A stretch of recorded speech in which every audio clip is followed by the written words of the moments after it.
Bashkitë do të kenë afat deri në fund të muajit tetor për të dorëzuar hartat e zonave prioritare në territorin e tyre, për t'i hapur dritën njëshile miratimit të kërkesave për investim në zonat malore përmes paketës së maleve. Në një takim me kryetarët e bashkive, kryeministri Edi Rama u shpreh se është e pafalshme që 5 muaj nga miratimi i ligjit, vetëm 5 bashki kanë dorëzuar hartat, ku përfshihen bashkitë Tropoj, Elbasan, Belsh, Përmet dhe Skrapar. Fare thjesht, s'ka asnjë shkencë.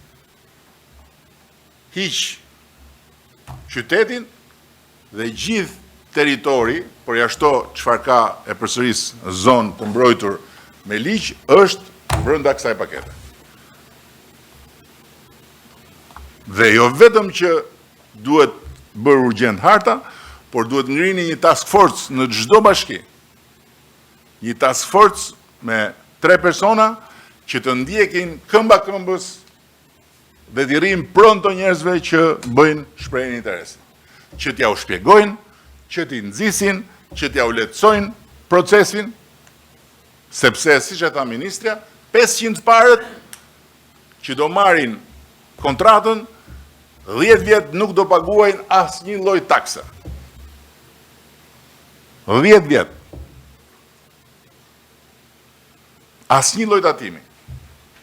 Por duhet i ndihmoni që të jenë të 500 parët, nëse ata e kanë shprehur interesin. Duhet i rini pronto. Kryeministri theksoi se procedura është e qartë, se territoret e zhvillimit duhet të jenë ato ku mund të ndërtohet ligjërisht dhe nëse ka ndonjë konflikt në të ardhmen për pronësinë, përgjegjësinë e merr shteti. Unë nga ky gjumë edhe brenda muajit tetor duhet vinë të gjitha hartë. Ne jemi gati të mbështesim fuqimisht për këtë, sepse ky është interes kombëtar, është interes i të gjithë qytetarëve, këtu s'ka majt djath, se kjo është ndarje që nuk ka pikë rëndësie kur vjen puna tek puna.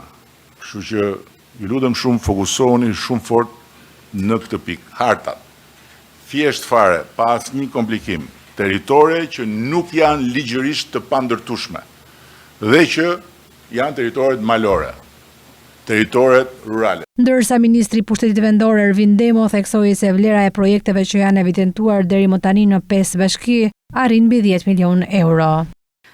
Vetëm në këto 5 bashki, ne kemi evidentuar, në fakt numri i kërkesave është mbi 500, ose numri i shprehjes së interesit është më shumë se 500, por janë 33 projekte të cilat janë tashmë evidentuar që kanë një potencial shumë të lartë që realisht të ecin me hapa shumë të shpejt.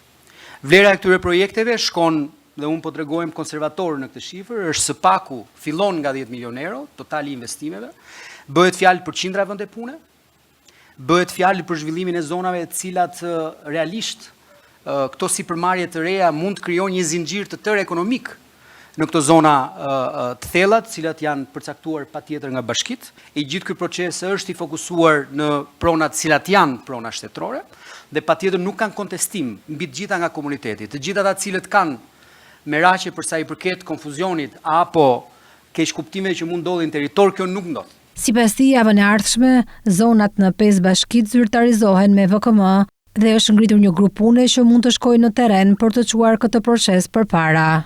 Ndërsa theksoi se praktika është e konsoliduar dhe udhëzimi është i qartë.